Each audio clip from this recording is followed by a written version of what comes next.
Hello, and welcome to Ruminating Reverends, Series 1, Episode 2. You are listening to us via our YouTube channel. We're also available on Spotify. For more information, please see our Facebook page, Christchurch Morton. Good afternoon. Welcome to Ruminating Reverends, Episode number 2. Can we call it the March episode if we're trying to do it monthly? I think Graham announced it in the church, didn't he?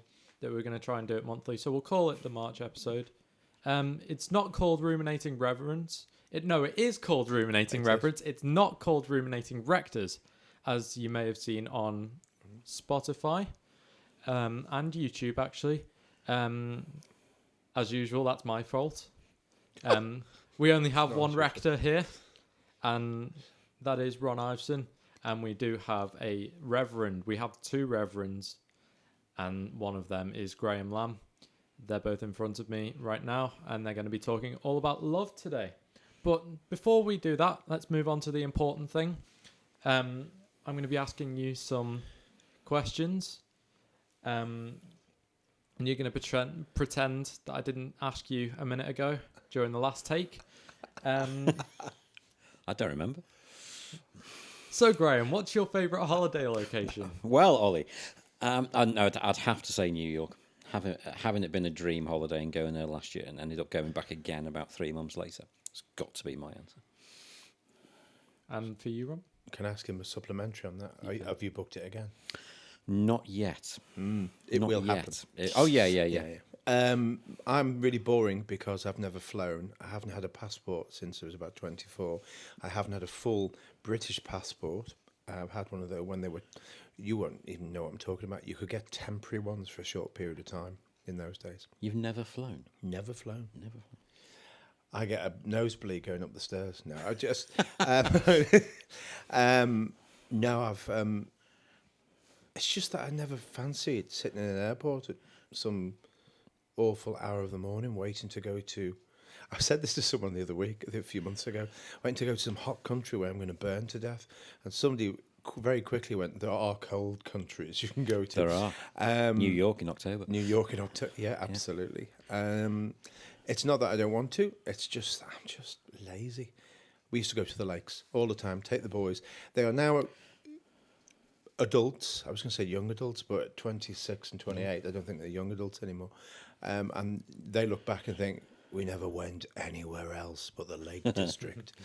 I had that with North Wales. Yeah. That is very familiar. So we need the Ruminating Reverends abroad sometime. Down That's the line. a good idea. So a trip to Dublin or Yeah. That's not too far. Let's not overdo it. Just wait till you discover Ryanair. You'll be in the air more than you're on the ground. Okay. As with the advertising standards, other airlines are available. Yeah. Last week was a very important day. It was Pancake Day, of course it was. Yeah. What's your favourite pancake topping? I'm very, very straightforward. For me, it's just syrup, but it's got to be proper Canadian maple syrup. Maple syrup. Yeah. Yeah. It's either maple syrup or, even more boring, just sugar and lemon. Yeah. Just sugar and lemon is just fine for me. But maple syrup I do like. A proper Canadian maple syrup. To be honest, though, probably my favourite pancakes are actually rolled and stuffed with sausage and bacon, and then some syrup on top. You're really getting into this. Oh yeah. No, I don't do savoury pancakes. Just through. And Trace makes what are known as drop scones. So the American pancakes, they're thicker and smaller, and they're nice. Whoa. I made some of those on a tin in Scouts, where you'd have a tin upside down, you put a little tea light underneath, and you just pour a little bit of pancake batter. Oh, the good old days.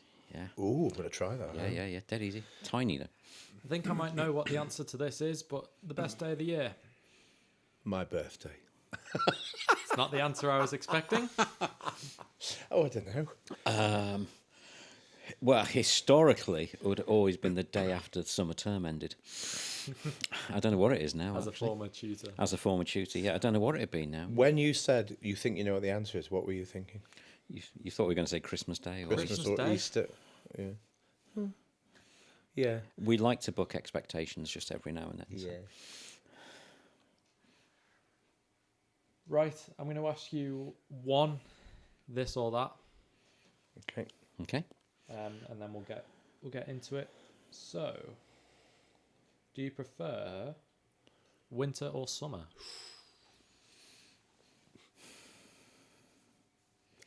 Oh, it's the silence while we're both thinking of Yeah, that one. spring. Spring. So May is my favourite month.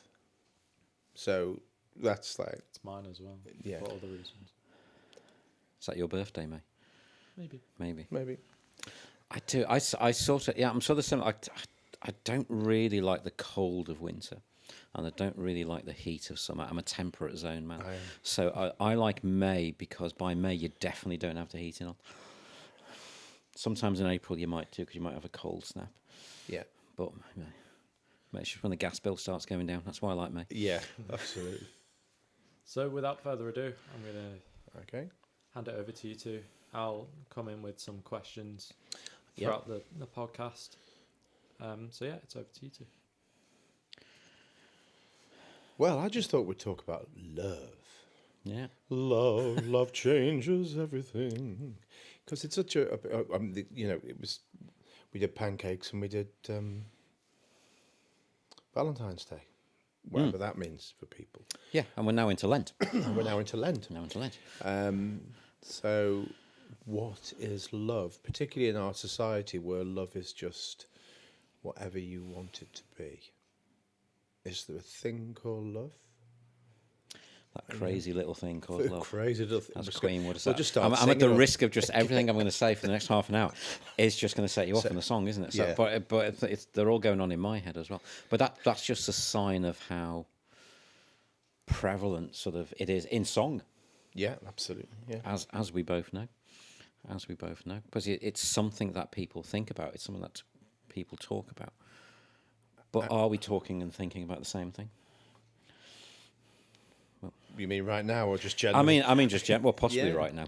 The audience would tell us that. yeah. But generally, do we all mean the same thing when we think and talk about love? No. Implicitly on context, isn't it? Yeah. So what pancake do you love? What Yeah. topping? It's very different from do you love your dog, cat or whatever, or your partner, whatever. Yeah. And if you mix those up, you're in real trouble.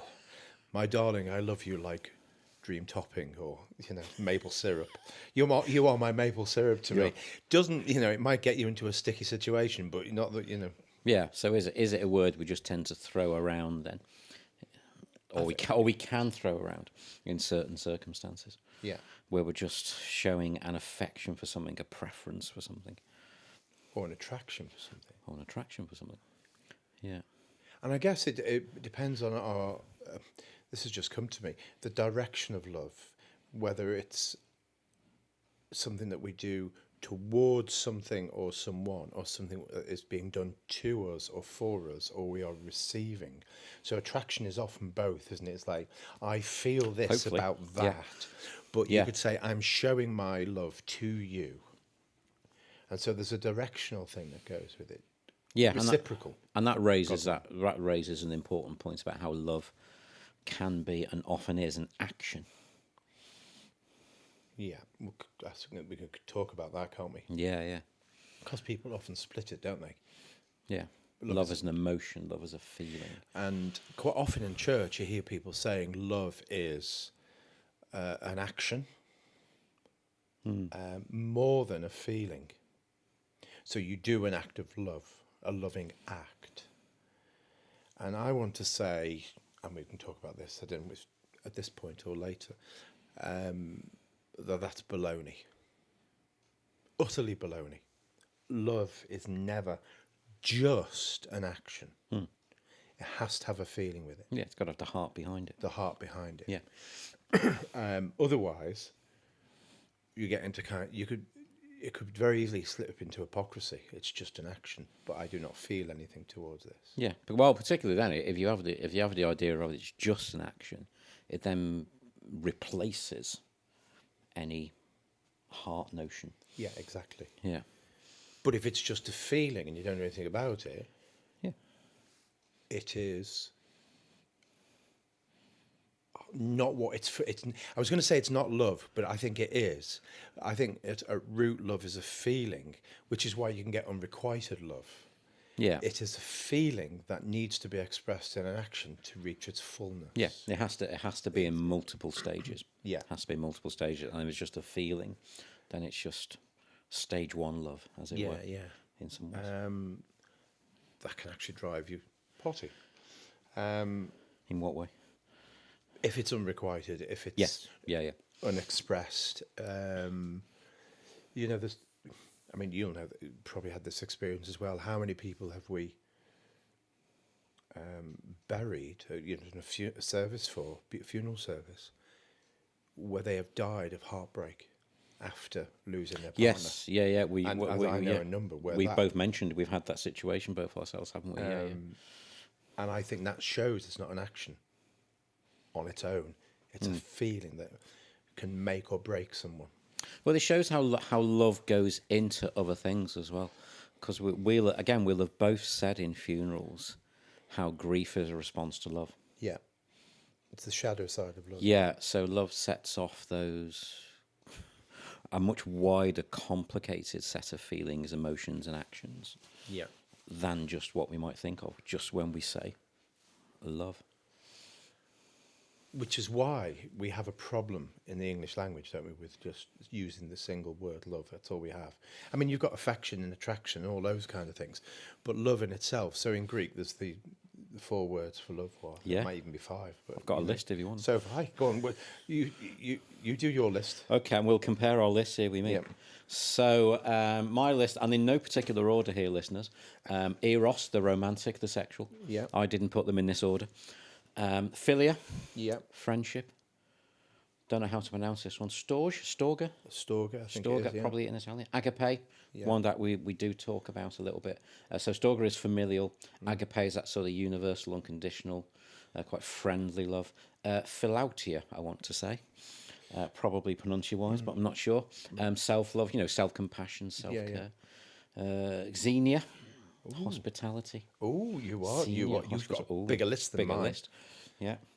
Pragma, long-standing. What if that's related to pragmatic? Pragmatism. Pragmatism. Yeah. It must be that sort of long-standing. quite often a love that sort of That's an interesting, wasn't it? Yeah. The pragmatic love of a long-standing marriage. Oh joy! Yeah. So, Ron, do you want to dig yourself in that hole? Now, or do you want to avoid that one like a plague? Yeah. Let's not talk about it. So I was thinking of the 4 loves that C.S. Lewis wrote about, which are the agape, philios, eros, and storge, which are the main 4. Yeah, I'd agree with that. But we often tend to think that, I think that the other ones there I've picked up on, which you talked about, there's the movement of love, isn't it? You move from one to another. Yeah, it's dynamic, it's not static. And dynamic and backwards. And once you get, I think understanding these Greek words is not a nerdy thing particularly, although it can be, and it is. But it actually can be a really psychologically helpful thing. What am I feeling now? Where am I at? Yeah. Which stage are we in a relationship? Because all relationships move through, the eros stage straight away, the passion and the desire, and then you move into all the others, don't you? But comes that point where the biblical understanding of God's love, particularly the self-giving love, the agape love that is overflowing to others for their good, is at the root of all of the loves. Yeah. Because some of the others can actually just be centered on self. So the eros love can actually be twisted to focus on my immediate desires and all that I have, which then becomes compulsive. Yeah, and the same with the philautia, the self-love, the self-compassion. I mean, that self-compassion is very important, but it can distract us from that love for others as well. Which is why, in our society, there's that overuse of the word narcissism, I think. You're a narcissist. Everyone's a narcissist. We like black and white descriptions of things in modern society. We don't like nuance and actually thinking about them. Yeah, in vogue, but that kind of love can become twisted and broken, so that it is just centered on self in some way or other, to the exclusion of the other. Yes. Yeah, and I'll probably talk about this in the last episode. I'll probably talk about it in every single episode. You know, that sort of emphasis on the self and individualization we probably had, particularly since the 1960s. Yeah.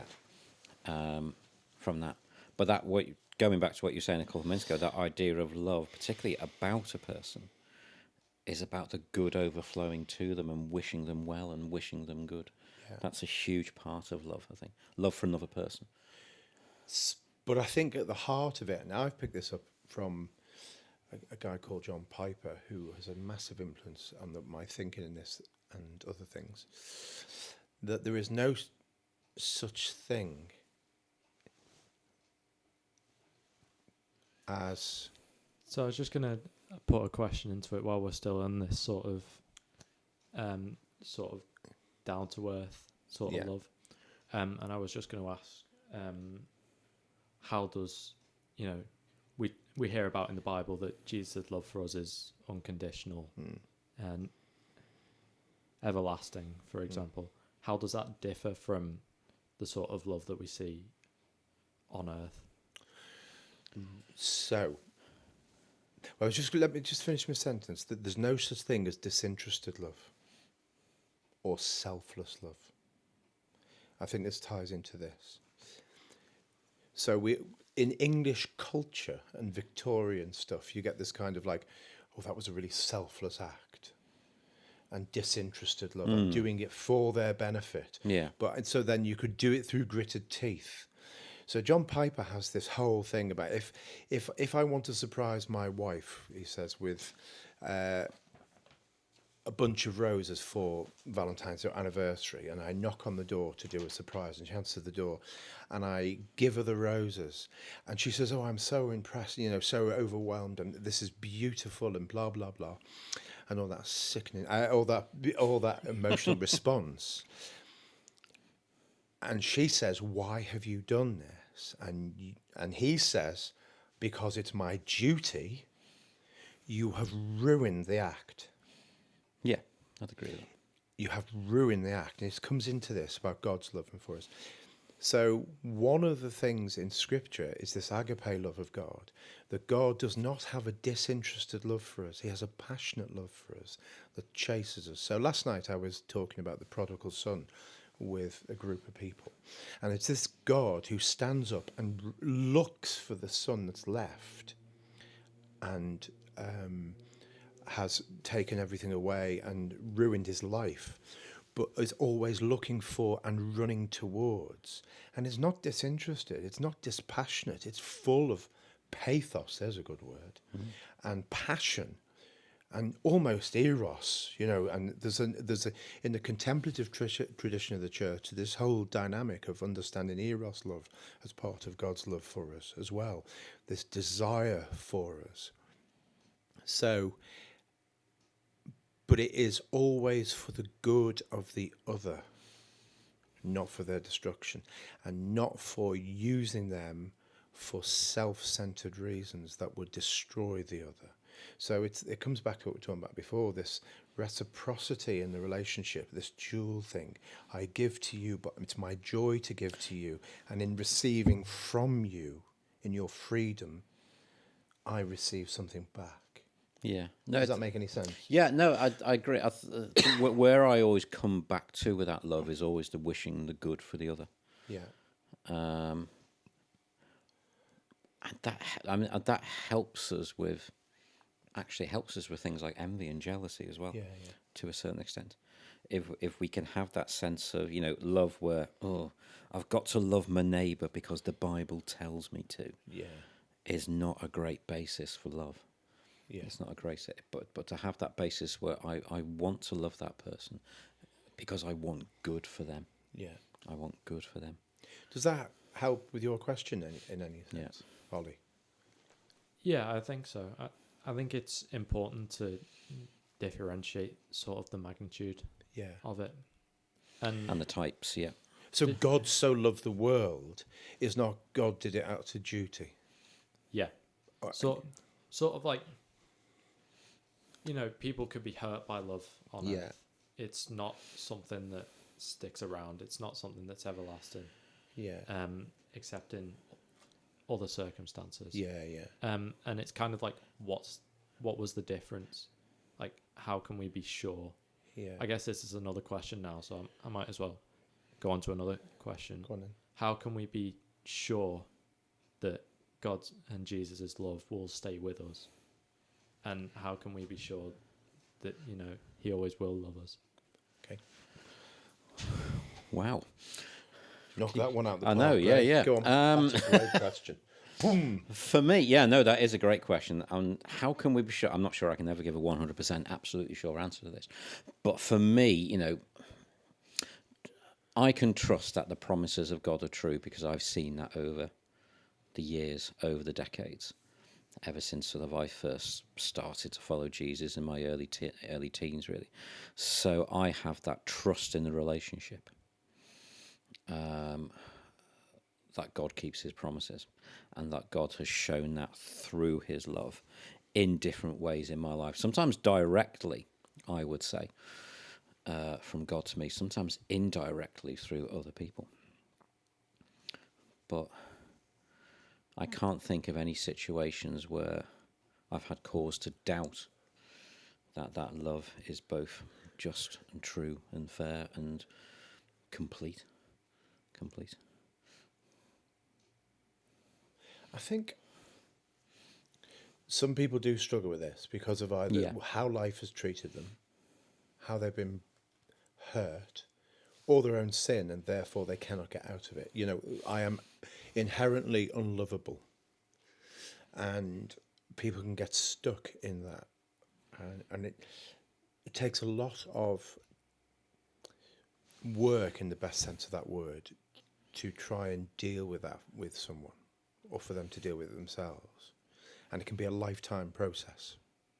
So there's no easy answer to that. Because there's all sorts of things going on there about their view of what love is and their view of who they are as well, and how they relate to other people. And there's a normal thing about the connections of early life that reinforce our understanding of love for ourselves and our own self-acceptance.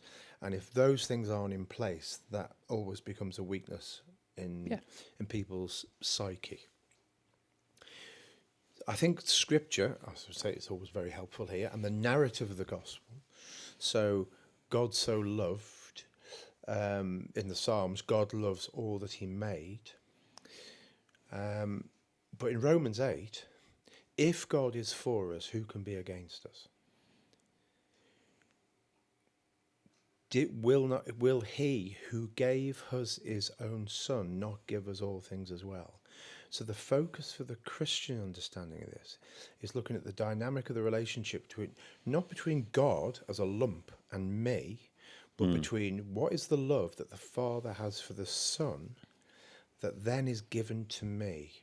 In this eternal relationship, the Father loves the Son forever and has given his forever love in his Son to me. So I look at Jesus and see he was given for me.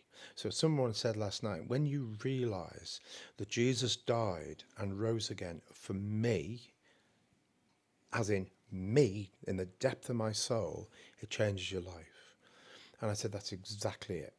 Once you know that eternal love has been broken and died and risen for you, then that's where you can hang your hat. That's where the hook is. That is where the hope is.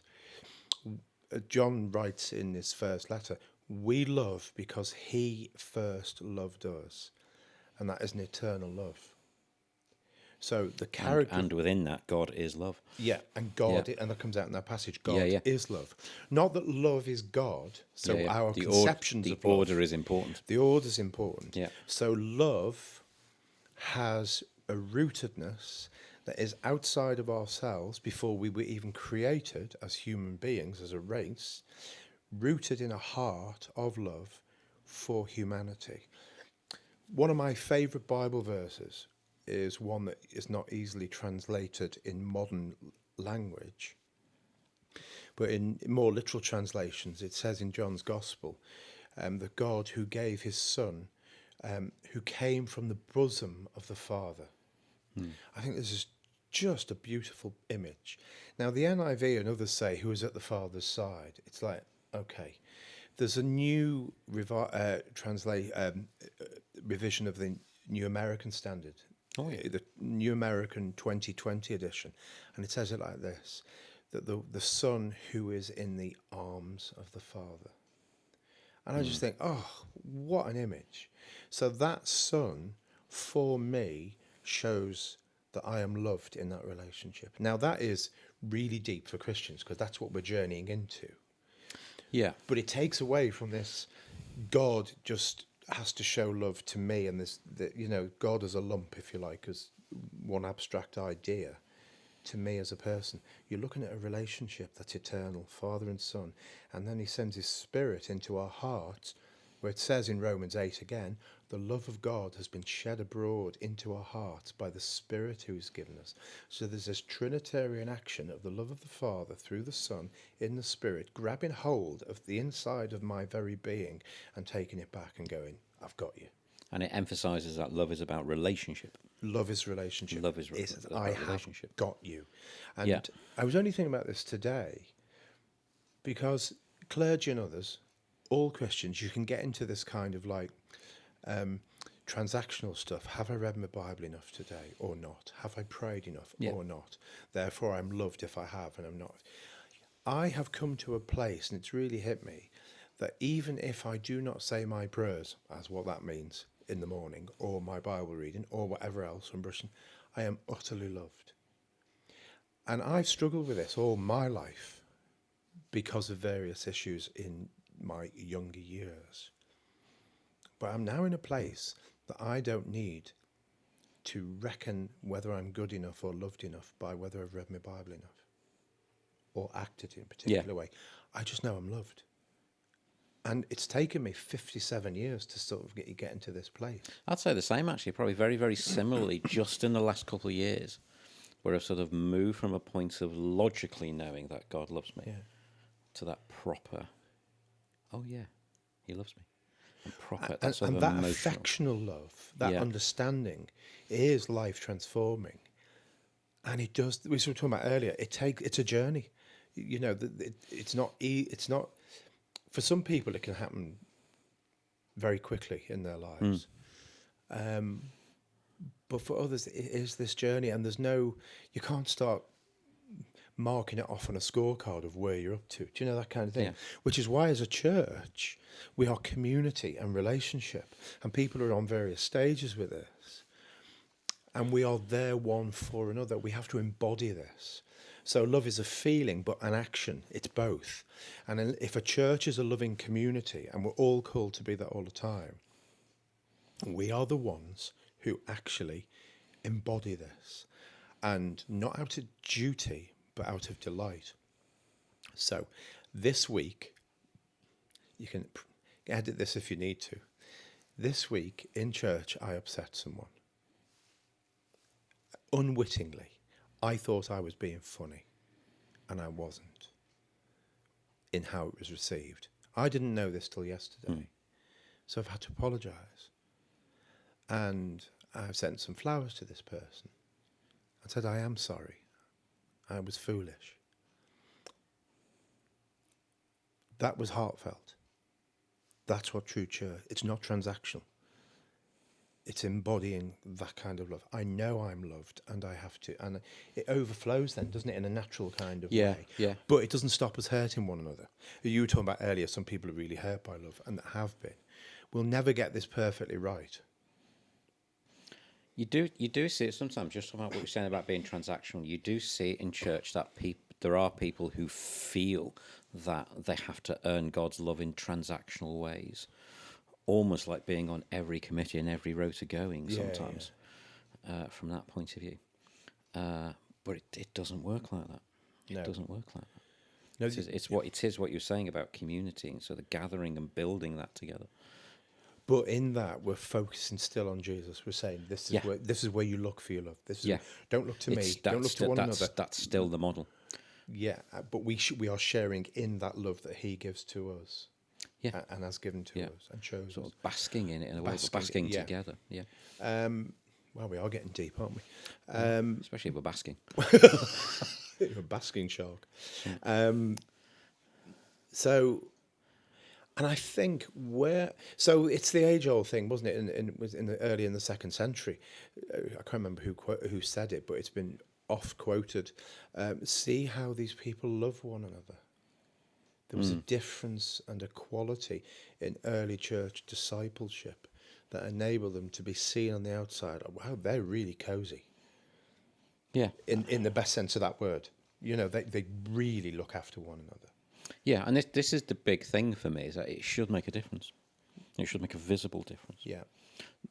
To ourselves, obviously. But then as it makes a difference to ourselves, it should make a difference to those around us. Yeah.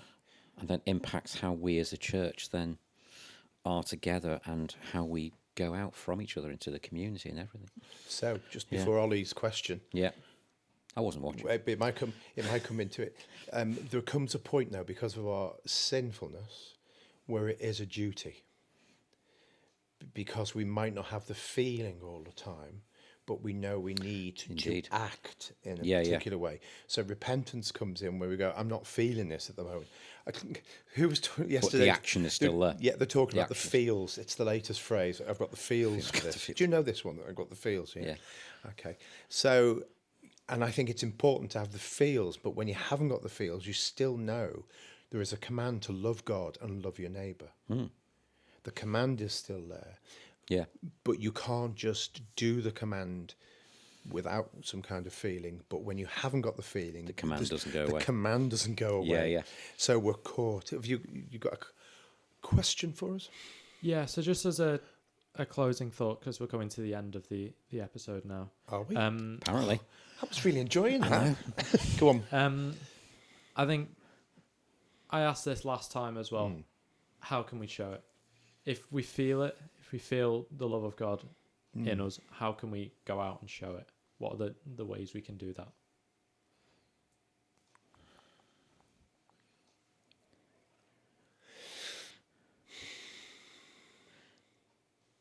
Having said you need the feeling and the action, you do need the action. That one way of showing it is action. In loving ways to our neighbours, to our community, etc. How can we show it is we let love change us. Sorry, that sounds really twee, doesn't it? And That's the problem. We're so used to this in songs, but yeah. Yeah. But it's a lot easier to answer this in the words of Sister Sledge in some ways. But it is quite twee in some ways, but, show it. But we have to show it in an open, genuine way where it doesn't look like a duty. It doesn't look like we're just doing this because we're meant to. It's that word we used last time and all time, and we'll probably keep using it, authenticity. Yeah. Because you can see it in the eyes. It Yeah, is my joy and in to the give body you language this. and everything. So there is one thing I'd like to, whether we keep this bit in. So in our culture today, and this gets bandied around, and I'm going to be careful what we say about this. We say, oh, love is love, as the defining mark for relationships, or as how they are boundaried. And I want to say that isn't intellectual enough. It's not deep enough. Love isn't just love because it's defined in a particular way. We all define our love in one way or another by whatever word we are thinking of or using in the context. But in the Christian sense, it's bounded by the love that is seen in God, and that it defines that love for us. So how we show it is not just doing nice things, because there are really nice atheists or Muslims or Hindus and Sikhs and whatever else who are doing loving actions. It's always coming back to that Trinitarian understanding of the Father and the Son, sending the Spirit, changing our hearts and showing that love. That goes, like we talked about the extra mile. And sometimes that's a duty, to go the extra mile. And I just want to bring back this thing of duty and delight and in love. That sometimes when we're not feeling it, so in church in the last few weeks, we've had to set up the church centre for worship because the boiler wasn't working. That's a chore. And it's a duty to get on and do that job. So what do you do with that? Take that as an example. You have to find the delight in your setting up for worship. Even though on a Saturday night, you want to be doing something else. So you enter into that duty, not feeling it necessarily, but saying, Lord, help me. Help me to find delight in this because I'm serving other people. Help me to find who I am in doing this. And I think that bounds our love. That shapes it. It gives it a pattern. And our pattern is always crucified love and risen love in the power of the Spirit. I think we can leave it there. You got to say. So just before I wrap up the episode, I thought it'd be good if you could give us a Bible verse each. On love. Yeah. There's so many. What was your favourite one? Well, I've used a few. Go on. Yeah, I even just want to mention, I have a terrible memory for where Bible verses are. Always have had, but I have a terrible memory for most things. I want to say it's 1 John 4:8. God is love. It's simple. I know it's not a whole verse, but it's just a simple statement. Simple statement. But we could always go back into the old favourites, which I'm surprised hasn't come up earlier. Go on, 1 Corinthians 13. Oh, yeah. Love I mean, is that's classically used, isn't it? Overused in some circumstances, but still true. This is the NIV translation. I think it gets it beautifully. 1 John 3, verses 1 and 2. See how great the love the Father has lavished on us, that we should be called the children of God. So we'll leave it there. Thank you very much Thank to you. Good night. Ron. God bless. See you next year. Yeah. Thanks very much to Ron and Graham for joining us for Ruminating Reverends. If you've got anything you'd like us to talk about, any questions for Ron and Graham, please let us know in the comments on YouTube or Spotify. We will consider the topics and ask the questions. And yeah, that's it for this month. We will hopefully see you at the start of April, when we'll be... I'm not allowed to reveal any topics that we may have discussed yet, but I will mention that it's getting rather close to Easter by the time the next podcast comes out. Okay. So... Well, we've been as mad as March hares for this month, haven't we? Well, hey. So get that in. Thanks very much, and we will see you next time. Well, we won't see you. We'll talk to you next time.